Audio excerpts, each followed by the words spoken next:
नमस्कार दोस्तों, मैं घनश्याम सराफ आज 14 सितंबर 2024 को आपके सामने फिर से गोल्ड, सिल्वर और निफ्टी का वीकली आउटलुक लेकर आ रहा हूं। तो इस वीडियो में गोल्ड, सिल्वर के एमसीएक्स और निफ्टी के लेवल के बारे में हम चर्चा करेंगे। पिछले 2 हफ्तों से मैं वीडियो नहीं बना पाया था, तो उसके लिए मैं आप सभी से क्षमा चाहता हूं, क्योंकि मेरे माइक में कुछ इशू आ रहे थे। इस वजह से मैं वीडियो को सही तरीके से नहीं बना पा रहा था। खैर, अब वो इशू सॉर्ट आउट हो चुके हैं। तो आज 14 सितंबर 2024 है और गोल्ड का, डॉलर का यह चार्ट आपके सामने खुला हुआ है। वीकली चार्ट है। आप देख सकते हैं कि ट्रेंड बहुत ही स्ट्रॉन्ग है और गोल्ड ने अपना ऑल टाइम हाई जो है उसको ब्रेक कर कर ऊपर की तरफ क्लोजिंग दी है, जो एक पॉजिटिव क्लोजिंग लग रही क्या है ही पॉजिटिव क्लोजिंग। तो गोल्ड कहीं से भी बेरिश मोड में नहीं है, बुलिश मोड में भी ही है। सारे इंडिकेटर बता रहे हैं, सारे प्राइस एक्शन बता रहे हैं कि गोल्ड बुलिश है। किसी भी तरह की कोई भी शॉर्ट पोजीशन अगर आपकी हो तो उसे ख़त्म कर दें। ये सलाह तो है नहीं, मैं कोई सेबी रजिस्टर्ड एनालिस्ट हूँ नहीं, इसलिए मैं सलाह नहीं दे सकता। पर हाँ, चार्ट यह कह रहा है कि शॉर्ट पोजीशन बनाने वालों को बहुत बड़ी सज़ा मिल सकती है। वीकली चार्ट पे स्पष्ट दिख रहा है। नीचे की तरफ के अगर हम लेवल गोल्ड में डेली चार्ट में देखेंगे तो क्लियर कट जो कंसोलिडेशन के बाद एक ब्रेकआउट आया था उसको फॉलो किया गया है। यहाँ पर भी कोई भी ऐसा कोई सिग्नल नहीं है जिससे गोल्ड बेरिश मोड में दिखे। तो अगर आपको ट्रेडिंग की कोई अपॉर्चुनिटी ढूंढनी है तो फिलहाल तो अभी नहीं है, क्योंकि अभी गोल्ड अगर आप देखेंगे तो 1 घंटे के चार्ट में भी अच्छा खासा ब्रेकआउट दे चुका है। नीचे थोड़ा बहुत आएगा और उसके बाद अगर वो ट्रेडिंग की कोई अपॉर्चुनिटी बनेगी तो फिलहाल वो लेवल अभी प्रिडिक्ट करना, आने वाले हफ्ते में अभी वो प्रिडिक्ट करना सही नहीं होगा, क्योंकि उस तरह का कंसोलिडेशन बनने देना चाहिए। फिर उसके बाद जो लेवल आएंगे उसको देखते हुए ट्रेड इनिशिएट किए जा सकती है। पर हाँ, मैं अगर ट्रेड लूँगा तो अपसाइड की ही ट्रेड होगी। इसी तरह से आपको गोल्ड एमसीएक्स लेवल में अगर हम जाएंगे तो आप देखेंगे कि जैसे कि आपकी स्क्रीन में दिख रहा है कि एमसीएक्स में कुछ आपको अलग पिक्चर देखने को मिलेगी। यहाँ पर आप देखेंगे तो डॉलर में तो गोल्ड ने अपना हाई तोड़ दिया है, ऑल टाइम हाई, पर एमसीएक्स में अभी नहीं हुआ है। जो मैंने 2 हफ्ते 3 हफ्ते पहले आप खुद से बताया था कि जो इम्पोर्ट ड्यूटी घटी है उसी का जो यहाँ पर इफेक्ट देखने को मिल रहा है, इस वजह से गोल्ड अभी फ़िलहाल कुछ नीचे है अपने ऑल टाइम हाई से। पर यहाँ पर भी बुलिश ही सिग्नल है, कहीं से भी बेरिश नहीं है। तो आज नहीं तो कल, इस हफ्ते या अगले हफ्ते गोल्ड एमसीएक्स में भी अपने हाई को तोड़ सकता है या छू तो ज़रूर ही लेगा, ये बात तो मुझे स्पष्ट दिख रही है। शॉर्ट पोजीशन एमसीएक्स में भी बनने की कहीं से कोई उम्मीद नहीं है। हाँ, अगर आप डेली बेसिस में गोल्ड को एमसीएक्स में बाय करना चाहेंगे तो जब ये अपना ऑल टाइम हाई तोड़ेगा तब लॉन्ग टर्म के लिए आप इसे बाय कर सकते हैं। अब मैं लॉन्ग टर्म क्यों बोल रहा हूँ, क्योंकि जो लेवल टूटेगा वो डेली बेसिस पर टूटेगा। तो डेली बेसिस का जो चार्ट स्ट्रक्चर है उसका स्टॉप लॉस भी हाई होगा और उसका रिस्क रिवॉर्ड रेशियो भी हाई होगा और उसका जो टारगेट है होगा वो भी अच्छा हाई होगा।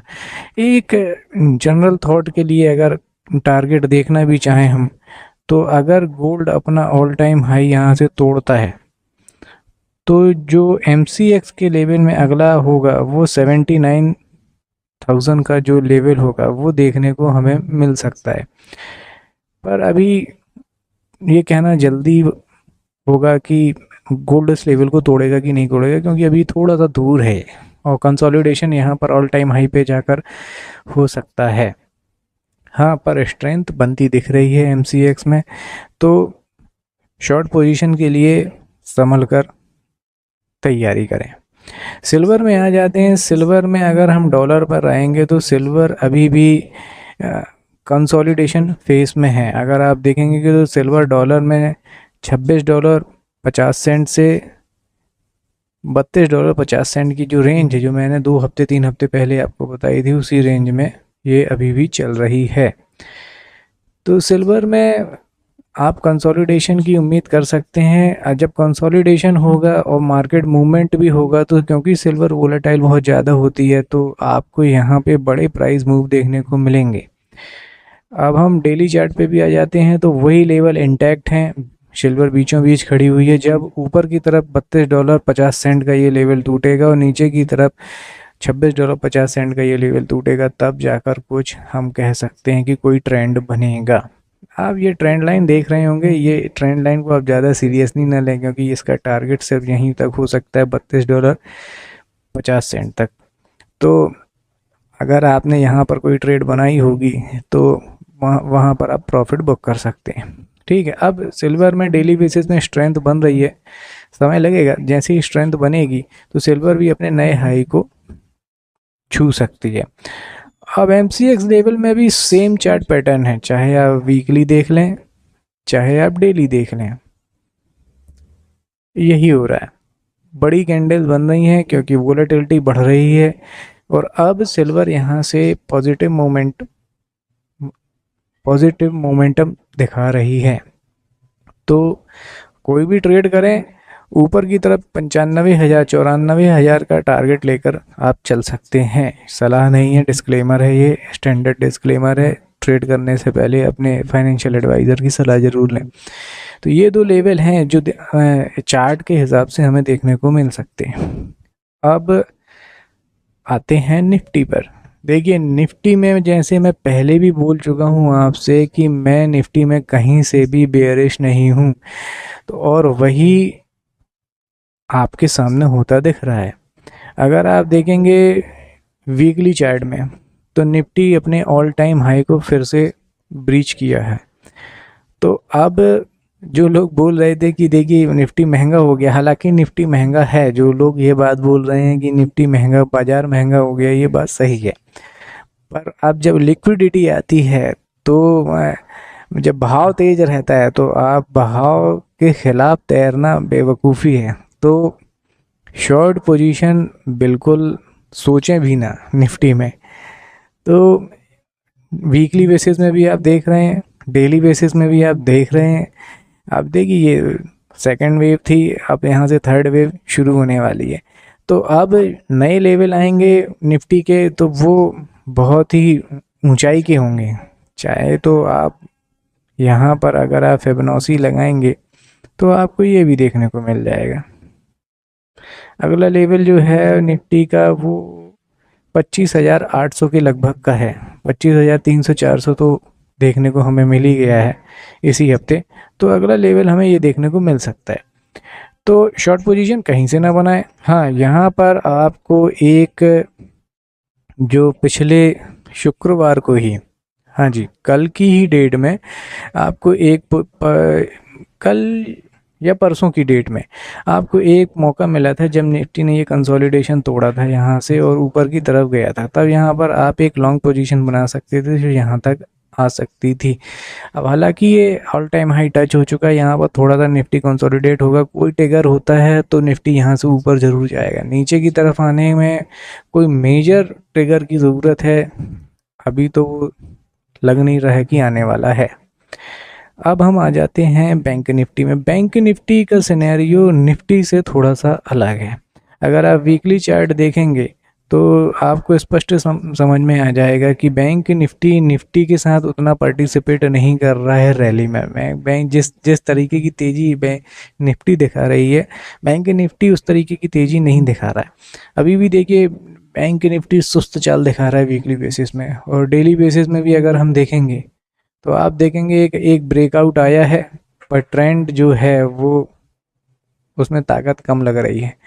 पता नहीं लोग बैंक के ऊपर ज़्यादा बैट क्यों नहीं लगा रहे। इसके कई रीज़न है, फंडामेंटली रीज़न है। क्योंकि जो लिक्विडिटी है बैंक में, कैश क्रंचेस है, वो आरबीआई के गवर्नर तक सामने आके कह चुके हैं कि आने वाले समय में बैंक के पास कैश क्रंचेस हो सकते हैं।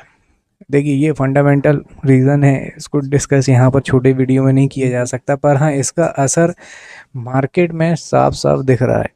तो बैंक निफ्टी अभी निफ्टी से पीछे चल रहा है और उस तरह की परफॉर्मेंस नहीं दे रहा है। अब अगर जो बैंक हैं, जो ओवरऑल इंडस्ट्री है, इस जो आने वाली जो समस्या है जो धीरे धीरे बढ़ती जा रही है, इसका अगर ये कोई तोड़ नहीं देखेंगे तो बैंक निफ्टी अपने जिस तरीके की परफॉर्मेंस हमेशा देता था, उस इस रैली में उस तरीके की परफॉर्मेंस बैंक निफ्टी से आप एक्सपेक्ट ना करें। फिलहाल अभी बुलिश है, बेरिश सिनेरियो की तो सलाह कहीं से है ही नहीं। सलाह क्या, दिख ही नहीं रहा है बेरिश। तो किसी भी तरह की शॉर्ट पोजीशन किसी भी बैंक में ना बनाएं या इंडेक्स में ना बनाएं, ये एक छोटा सा मेरा नज़रिया है। अगर बनाएंगे तो हमें बहुत बड़ी सज़ा मिल सकती है यहाँ से।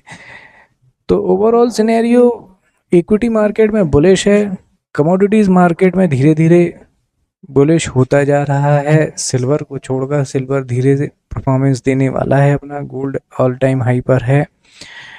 और अब मैं आपसे बताना चाहूँगा कि इस हफ्ते हो सकता है कि मैं आपके सामने एक फंडामेंटल वीडियो लेकर आऊँगा जिसमें एक या दो शेयर के बारे में मैं आपसे डिस्कशन करूँगा और ब्रॉडर मार्केट के बारे में भी डिस्कशन करूँगा। उसमें एक या दो शेयर्स के नाम भी लूँगा। खरीदने और बेचने की सलाह तो उनमें नहीं है, पर हाँ मेरा क्या सोचना है वो इसमें ज़रूर बताऊँगा। तो चैनल को सब्सक्राइब कर लें और आने वाली वीडियो पर नज़र रखें। हो सकता है कि एक बड़ी अपॉर्चुनिटी आपको आने वाले समय में मिल जाए। तो आज के लिए इतना ही, अगली वीडियो में फिर मिलेंगे। तब तक के लिए अपना ख्याल रखिए। जय हिंद।